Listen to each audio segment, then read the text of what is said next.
You have 168 hours every week, but do you actually know where they go? I tracked mine and the result really shocked me because I thought that I was spending most of my free time, writing and reading. But when I actually tracked it and tracked my days, I found at least 20 hours that were gone. I don't know what I did with the time. And I bet the same thing is happening to you. So if you feel too busy to write, it's probably not because of lack of time. It's because you lack the focus. Here's the thing that most writers get wrong. We think we know how we spend our time, but science and screen time reports, they will tell you otherwise. We overestimate the time that we do productive things like writing or reading, and we tend to underestimate how many hours we lose to Netflix, TikTok, or just checking Instagram. Don't get me wrong, I do this myself, and here's a real-time example. My partner, he tracked his time for a week, and it turned out that he was spending more than 9 hours watching YouTube each and every week, and he doesn't even remember what kind of videos he was watching. So if you're doing it mindfully, sure. But if you don't want to spend that much time on YouTube, then you shouldn't do it. Because the thing is, we're not lazy. We're just leaking time without noticing. Because the thing is, we all, each and everyone, have 168 hours each week. And it was when I started prioritizing my time that the big difference came for me. So let me break down what a normal week look like for me. This is roughly, but I roughly spend 158 hours sleeping. That's 8 hours a day. I spend 48 hours working with marketing.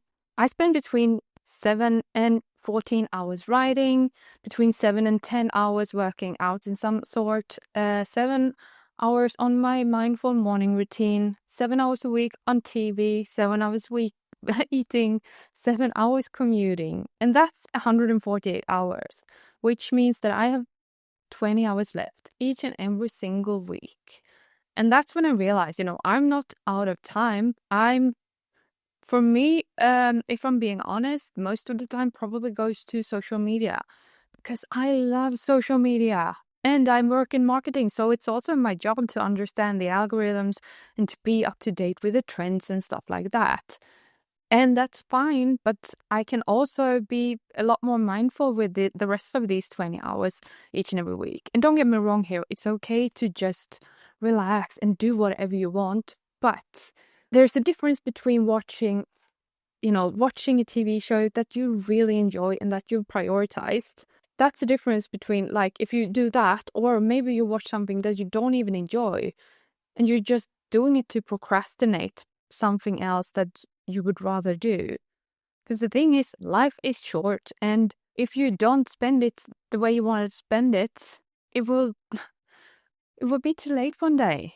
So as I said, a lot of those 20 hours vanished into my phone, and little dopamine hits stole my energy, and sometimes the energy to write. So here's how I started reclaiming my time. First of all, I started planning out my weeks on Sundays. On Sundays nowadays, I do meal prep, I plan my workout, I block my writing sessions in my calendar, because if it's not scheduled, it won't happen.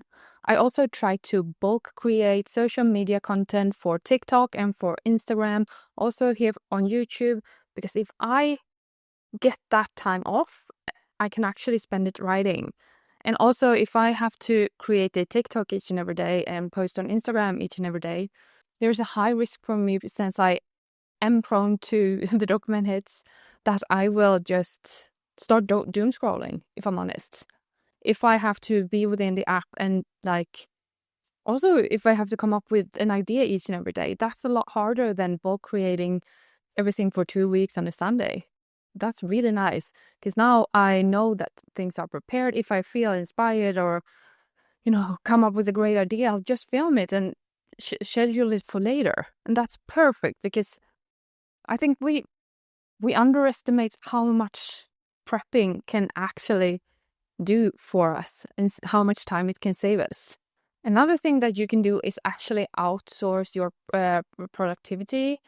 This is inspired by Joanna Penn and Tim Ferriss's books, but I started to think about my life in different sort of zones. So there is the incompetence zone, where there are things that I'm not an expert at. And here I try to outsource this as well as I can and as well as I can afford it.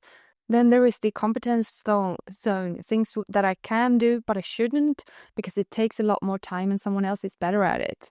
The excellence zone is things that I'm good at, but they can be replaced. And the genius zone, that's where we want to be. Because in the genius zone, that's things that no one else can do except for me. Like doing talking head in this video or writing my stories, because those things are unique to me, and that's where I'm the genius.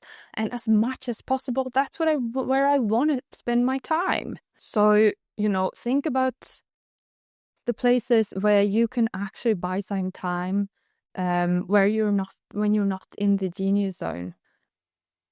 And if you want to learn more about this, read 4-Hour Work Week by Tim Ferriss, or read Joanna Penn's book, The Productive Author, I think. I'm not sure what the title is, but I will show it here on the screen.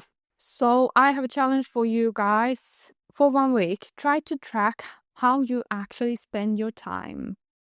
There's no judgment here, just awareness. You can use a time tracking app or just an Excel sheet.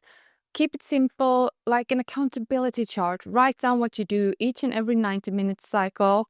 And at the end of the week, I want you to go back to that sheet and ask yourself 2 questions. What do I want to do less of? What do I want to do more of? And I bet to you that within this timesheet, you will find spaces for you to write more. And if you just spend a little bit more time writing, or being more mindful about your time, you're going to get ahead of 99% of all writers, because 99% of them aren't writing consistently. And this is something that I think is very important, that if you want to make writing, being an author, your career, then you need to have a consistent schedule. You can't just put it off all the time. Because most people who say they're going to want to write a book, they won't do it. They won't set aside the time to do it. And for me, everything changed when I started prioritizing my own writing. If you own the day, you will own your life, because the days are our lives in miniature. And if you don't choose how you spend your days, distractions will choose it for you. So let me know in the comments, what's the one thing you took away from this video that is going to help you to write a little bit more? And is there something that you can stop doing so that you will have more time writing, more time doing the thing that you want to do? Talk to you next week. Bye.